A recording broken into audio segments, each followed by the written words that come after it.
ఏమైంది? కాయలు కాకరకాయలు ఖరాబ్ అయినాయా? ఖరాబ్ అయినాయిరా,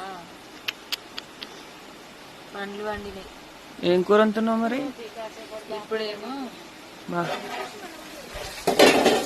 ఆనకాయ కూర వండుతున్నా. ఆనకాయకి బదులు అది కాకరకాయ వండుదామనుకున్నా.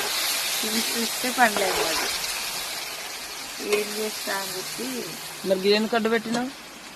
ఫ్యాన్ తిరుగుతుంది, తిరిగితే అందుకే అడ్డం పెట్టినా. ఇప్పుడు అన్ని ఖరాబ్ అయినా ఇక అవన్నీ కూరగాయలు ఖరాబ్ అవుతుంది. ఈ ఆనకాయ కూర తినబుద్ధి అవుతుంది. మంచిగా కాకరకాయ ఫ్రై చేసుకుందాం అనుకున్నా. ఏదో అనుకుంటే ఏదో జరిగింది.